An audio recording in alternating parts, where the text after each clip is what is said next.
Welcome to Electrified. It's your host, Dylan Loomis. Quick shout out to my newest patrons, Andre W. and Stephen L. Thank you for choosing to support the channel. A quick note from yesterday's video to everybody that took a second to comment and share some feedback. I just wanted to say thank you. Some of you said I'm the reason I got my channel here, but the reality is this only happens because of you guys, and I just want all of you to know that that will never be lost on me. So seriously, thank you. First up today, if you've been waiting, the CCS adapter is back in stock. Now they're doing this new thing where you can't actually buy one unless you have a car delivered on your Tesla account. And I don't, so yes, if you're new to Electrified, I don't yet own a Tesla.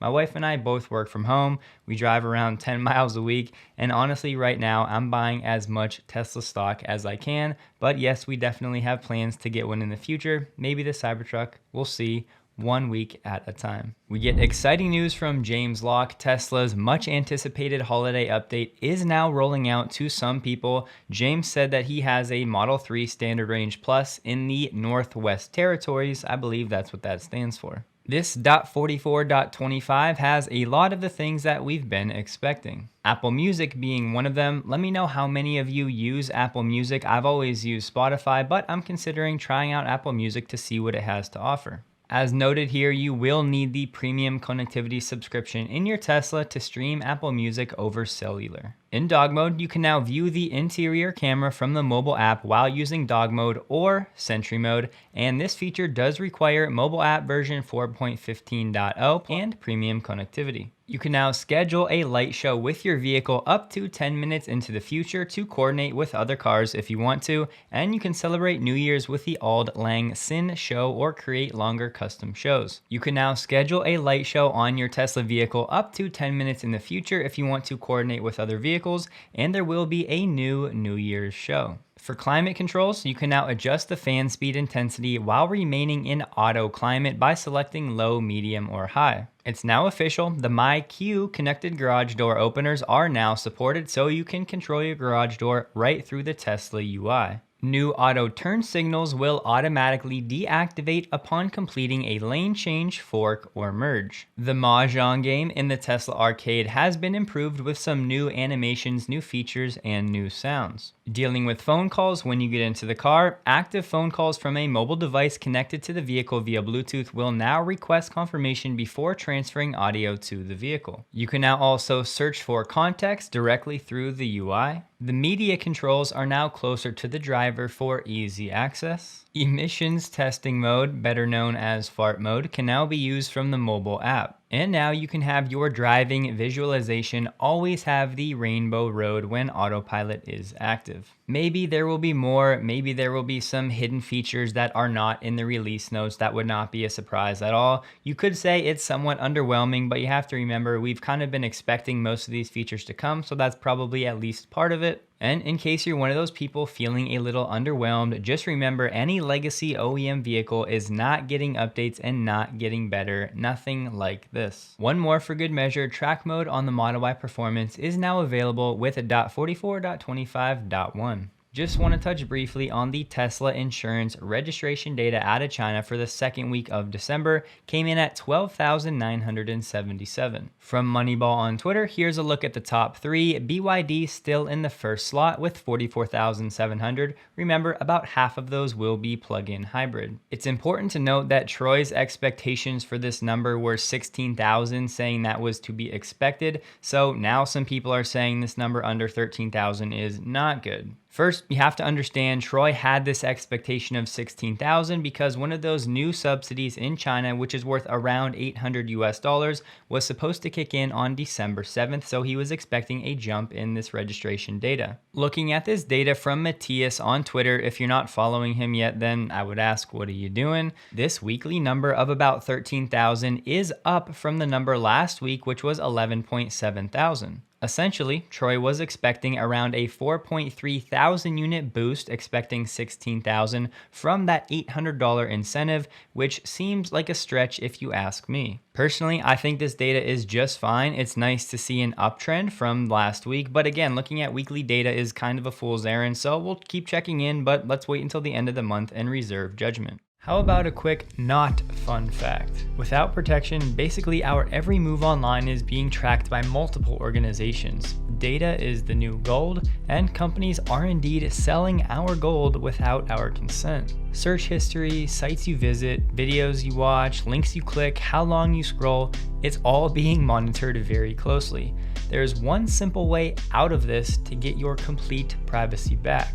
That's with a VPN, and after a lot of research, I landed on Surfshark. Now, yes, they are the sponsor of this video, but I've been using them now for a few years after first seeing it in a Matt Ferrell video. And you can also have one account for an unlimited number of devices. If you haven't tried it yet, the Clean Web feature is awesome. It allows you to surf the web with no trackers, no malware, no phishing attempts, and no ads. And a little known feature, Surfshark can also help you find the best deals on flights and hotels. Oh, and you can make your IP address look like it's coming from anywhere around the world, unlocking new content libraries. You can get all of this and then some for less than $2 per month if you use my link in the description below. It's surfshark.deals/electrified to get 85% off and 3 extra months for free. There's also a 30-day money-back guarantee, no risk to try it for yourself. Honestly, it's as close to a no-brainer as it gets. Again, from Matthias, data from the CPCA presented really well. Top 5 luxury sedan wholesale, meaning both domestic and exports, for January through November. So this isn't just 1 month of data, it's 11 months. Model 3 comes in at 235.7 thousand. Second place, BMW 5 Series, 161.7 thousand. You can certainly say in the luxury market, Tesla is still in a league of its own. I would also point out the Model 3 is the only electric vehicle on this list. Here we have it. Elon is giving Tesla shareholders that are paying attention a subtle tip of the cap or a nod or a little reminder that, hey guys, I have not forgotten about you. I hear what everybody is saying. I see it all. I still believe in Tesla stock in the long term. It's just, I really don't care about Tesla stock in the short term. I, of course, just put all of those words into Elon's mouth. However, that's how I interpret a few things. First, he responded to the Pope of Muscanity, basically complaining that Tesla investors have been suffering so much. To which he shared a humble formula, the net present value calculation.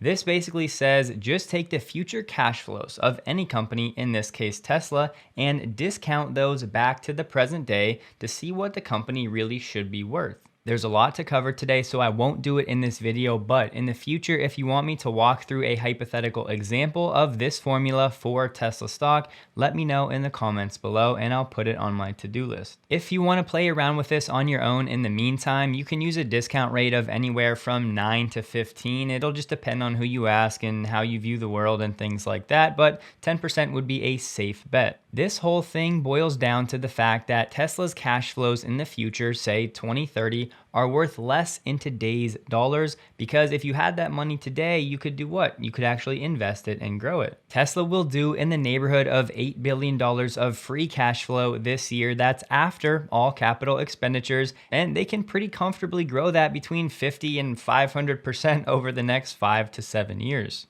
The second little signal that he gave, if you go to Elon's liked tweets and scroll down, you may see that he liked this tweet from this Dylan Loomis guy. Now, I'm not sure if you guys can vouch for him, but either way, I said the year's 2030. All Tesla holders are gathered celebrating Tesla becoming the most valuable company in the world. We're all laughing about that time in 2022 when everyone thought Elon Musk was going to bankrupt Tesla over a few political tweets. Hope to see you all there. So I've said it before, I'll say it again. If you invest in Tesla, you're kind of co-signing that Elon has never really cared about the stock price in the short term. But in the long term, he has always delivered for people, and I'm pretty confident he will do it again.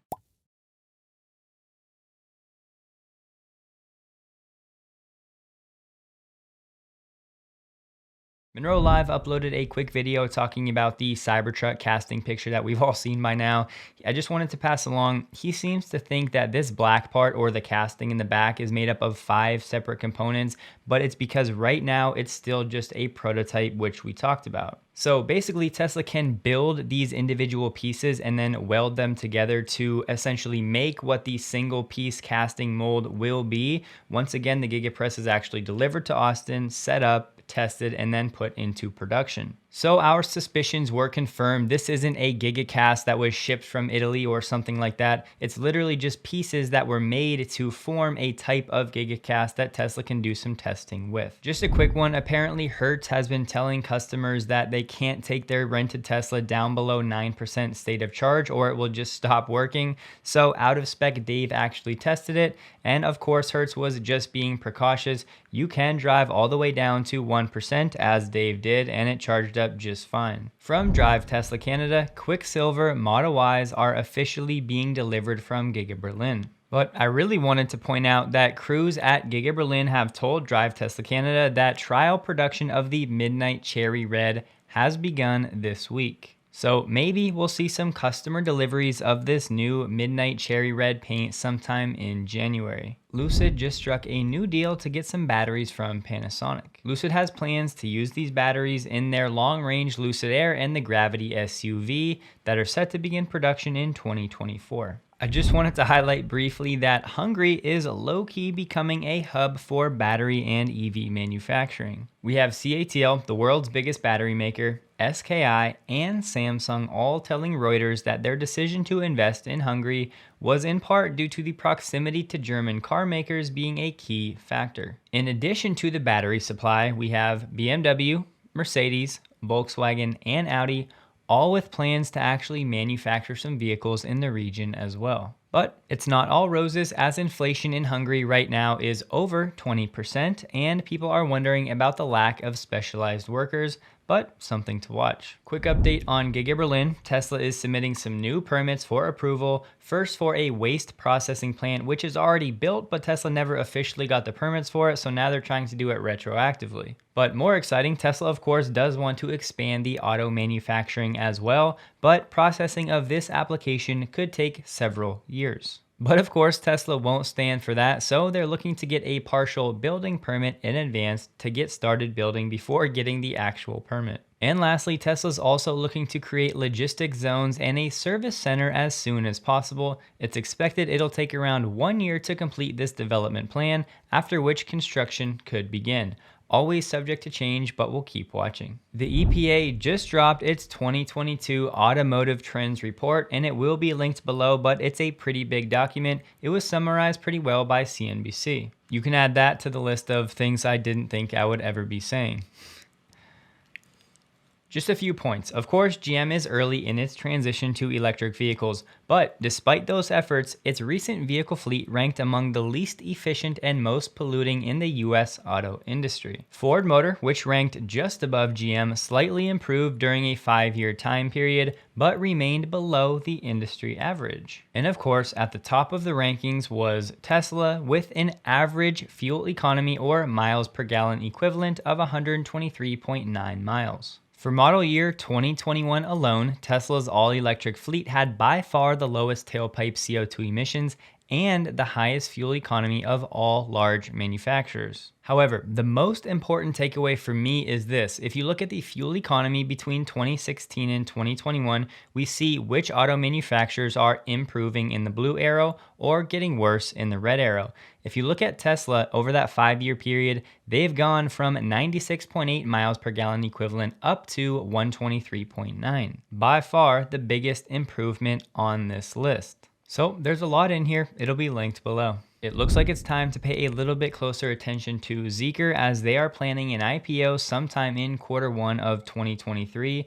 They're looking to be valued around $10 billion, and they want to raise around $1 billion to fund its expansion over into Europe. They've also announced they do have intentions to sell their vehicles in North America, but we don't know what they've really done to actually make that happen in the future. As far as I know, the name Zeekr is a combination of the words geek and Generation Z, basically saying that they focus on technology and they're trying to attract a younger audience. That car you were just looking at, the Zeekr 001, was its first car, and they also have this thing, the Zeekr 009. Through the first 9 months of 2022, Zeekr sold just over 60,000 cars in China. We also have Lyft now doing what it can to offer some new incentives to try to get its drivers into electric vehicles to reduce its carbon footprint. They're looking to give an extra $150 per week. If these drivers give 50 rides in electric vehicles, they can keep these bonuses up to $8,100. In partnership with EVgo, they'll be able to get up to 45% off fast charging. They're allowing drivers to earn up to 7% cash back on public charging with the company's Lyft Direct card, and they're offering Lyft-specific discounts on Level 2 home charging hardware. Yesterday, Waymo filed for the last permit it will need in California before it can officially sell fully autonomous rides. Apparently, this decision could take months, which is music to Cruise's ears because right now they're the only company that actually has this permit, as they've been selling those driverless rides now in San Francisco for a few months. I think most people are a little jaded and tired of hearing about inflation, but we did get the CPI reading this morning, and if you can't tell by some of the market's reaction, it was better than expected. The consensus estimate for the year-over-year number was 7.3. It came in at 7.1. Month over month, it came in at 0.1, and the expectation was 0.3. And most importantly, core inflation, stripping out the volatile food and energy, came in at 6% for the year-over-year number. Expectation was 6.1. Some people now think with this cooler than expected reading that tomorrow at the Fed meeting that happens at 2 p.m. Eastern Standard Time, that we'll get a 25 basis point rate hike instead of 50 basis points. I am not one of those people. Based on our target rate probabilities, we still sit at a 79.4% chance of a 50 basis point rate hike. To close, if you're out there struggling with what's going on with Tesla stock lately, I just want to say I really believe that long term this is a generational opportunity, and it should be a good reminder if you didn't know before that macro really is king. And when it comes to the stock market, a company's fundamentals can actually oftentimes be very detached from the actual value of the company in the markets. Now, in the long run, Tesla's fundamentals and the stock price will eventually come together and meet and maybe actually make some sense. It's just not that time right now, and patience will be required. Don't forget, check out Surfshark, linked below. Honestly, a no-brainer in my humble opinion. Hope you guys have a wonderful day. Please like the video if you did, and a huge thank you to all of my Patreon supporters.